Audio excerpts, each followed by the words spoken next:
This week we've heard the contention of UFO researchers that there is a secret government within our government. Exactly what's going on up there? Well, there's several, actually 9 flying saucers, flying discs that are out there of extraterrestrial origin. They're being test flown and basically just analyzed. What was your function working on this? You were doing what? What was your job? We were to reverse engineer the power and propulsion system of this craft and see if it can be duplicated with available materials. I just want to go over with you what it is that you saw, to draw it out for people, to make a sketch. As you're seeing it, as if you're there at that moment, kind of go back in the past. It takes different views to show you different places. I'll draw you what the craft essentially looked like. I haven't done this in a really long time. I mean, it had the classic, most of it the classic shape. However,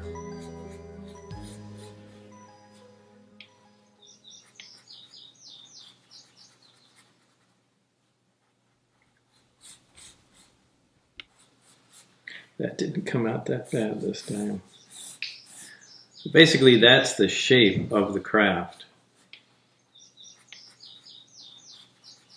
That's the thing I termed the sport model. Underneath this floor, there are three large cylindrical devices hanging from the floor.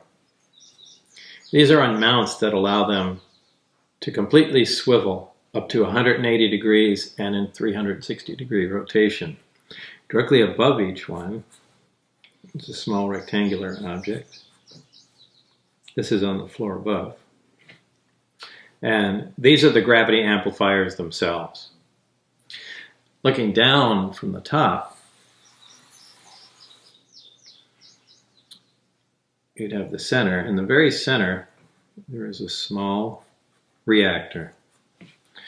Surrounding this, in 3 equally spaced areas, are the amplifiers. So this is looking at it sideways, this is looking at it down from the top.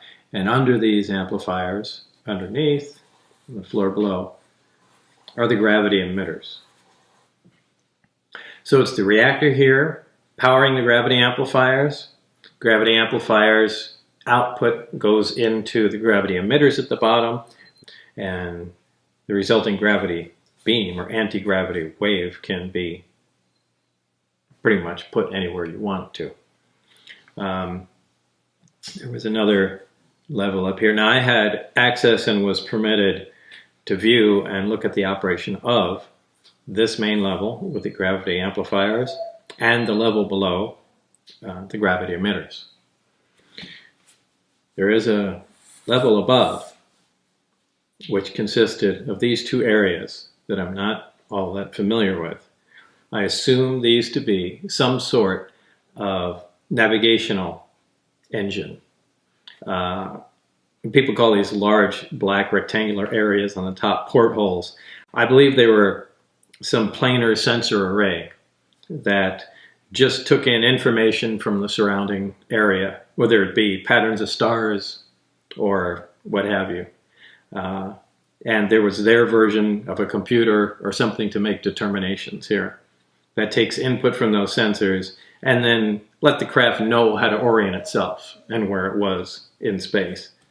So that's what I assumed to be up there. I don't know for a fact. Again, that was not part of my job, and I was only led to believe that. The center antenna is really an extension of the reactor in the center, and that's a waveguide, which allows the emission of the gravity wave, which forms kind of a heart shape over the whole craft. That's how it creates its distortion. These gravity emitters can be swung all the way up to 180 degrees. And this allows the craft to essentially stand on 2 of them and hover, while this one swings up and creates a distortion in front of it, allowing the craft to slide forward. So that's how their low power mode, Omicron configuration operate. The Delta configuration uses all three, and unlike science fiction movies where you see flying saucers just flying along like that, they actually fly belly first. The craft flies along, leaves the atmosphere of the planet. It turns its belly to the destination. The three amplifiers focus in on the destination, and that's how it proceeds. So that's basically the operation of it and overall how things were laid out inside the craft. There were 3 seats in here, and just around the reactor. There were no controls, no buttons, no anything. Everything has a nice smooth curve to it. There are no right angles anywhere. Everything is exactly the same color. And whether it's metal or some other advanced material, I don't know. Again, that was part of the metallurgy division. And all I can say is it felt cold like metal. But its actual composition, who knows, it was ceramic or, again, some advanced alloy or something along those lines. But the manufacturing technique is unknown, and certainly was back then. Today, 30 years later, there are things like 3D printing, and now that kind of begins to make sense because it looks like this craft was just built from the ground up like a 3D printer. And that would be about the only way to produce some of the things we saw, because there were no fasteners anywhere.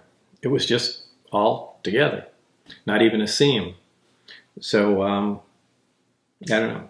How that was actually assembled is a good question, but I bet it was something along those lines, some gigantic printing mechanism or something we would consider a printing mechanism that actually put this together.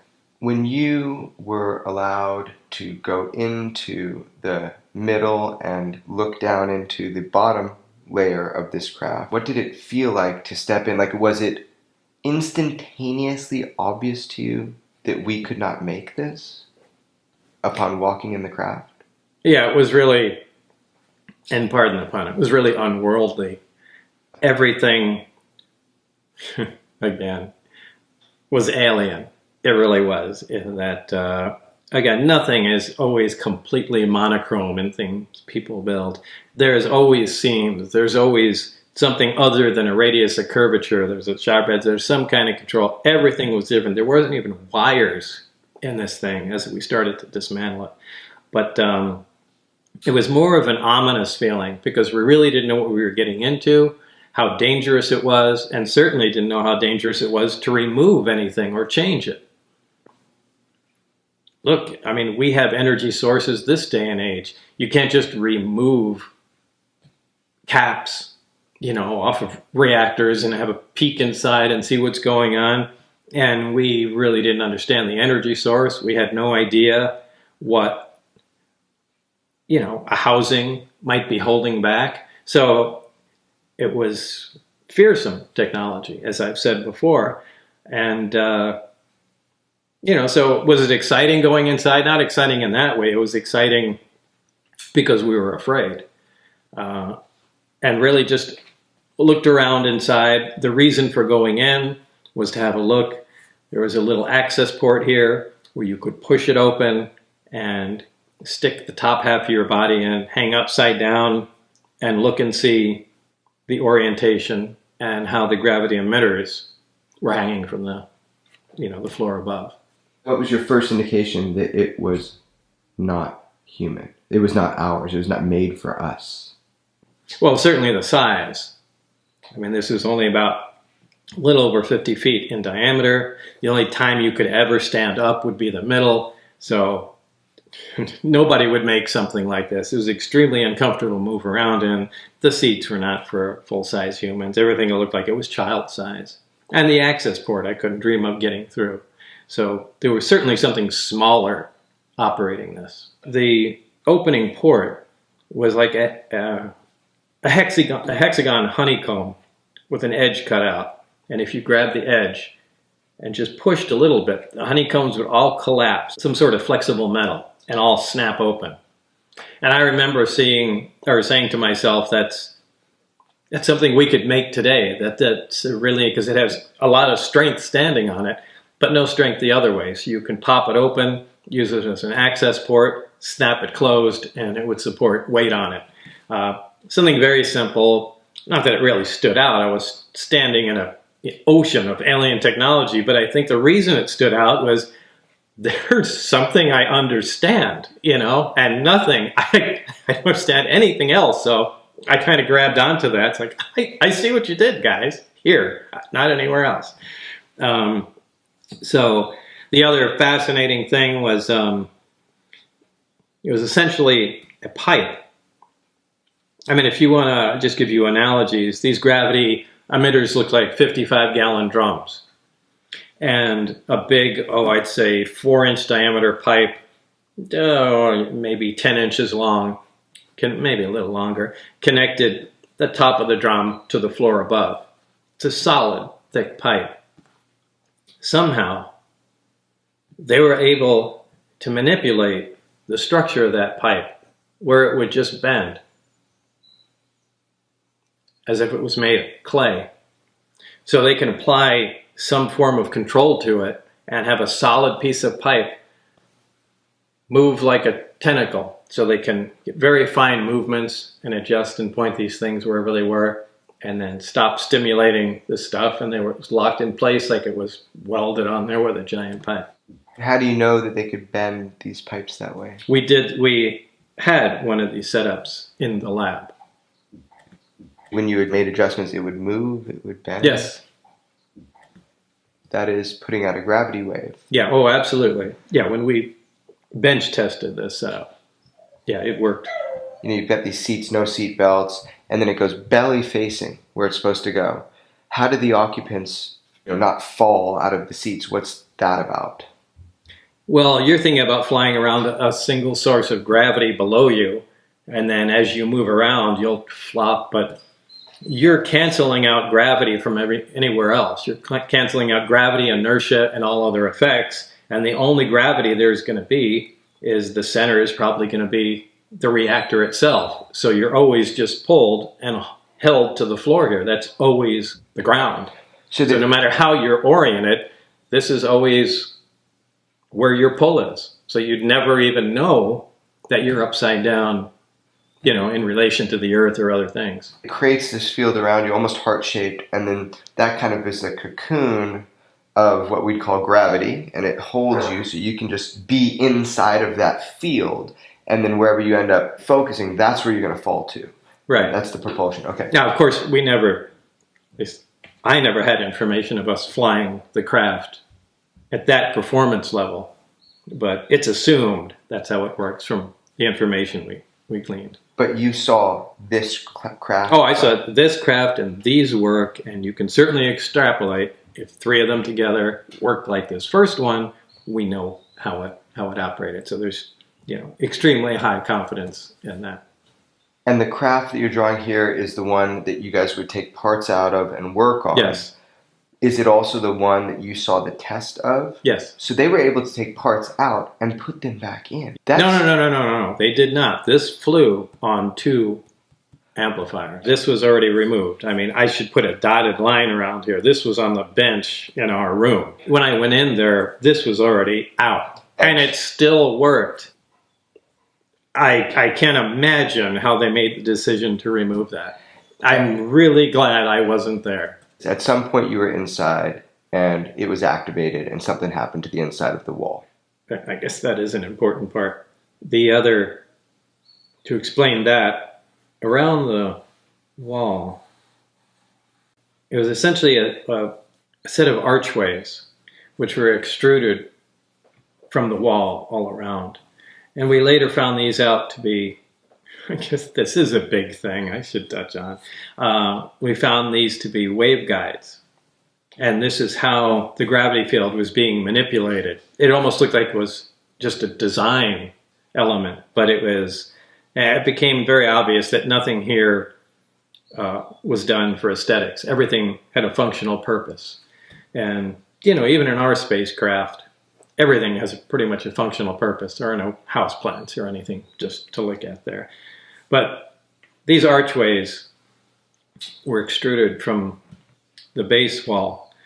And for the most part, it seemed they were all the same. But in fact, they were not. One of them, and just putting this here, so they looked like this all the way around. One of them was different. And the one time I was in there, there were other people also working on there in their own particular group. They activated this by some means, and we could see from inside, we could see right through that. I guess the modern day analogy would be electrochromatic glass, where it's normally opaque, some energy is applied to it and it becomes transparent. And whatever the other group was doing, this panel here, underneath this archway, became transparent. And we can see the hangar outside. They also did something else, and we can see something, the only thing I can relate it to is some sort of writing. Some kind of symbols like that. I'm assuming that's some sort of written language. I really don't know. That's a guess on my part. But there were symbols that were displayed here, and then it went back to looking outside. So somebody had a handle on how to control what was going on without any wires or switches. So it was kind of good to see somebody was making some progress somewhere. Again, we weren't even permitted information about that, and I was fortunate enough just to see it. So now, is it possible these other archways did something too? It could be. I didn't see it, but I know this particular one did. This is an alien spacecraft. Right, obviously. Another entity had to make this. Right.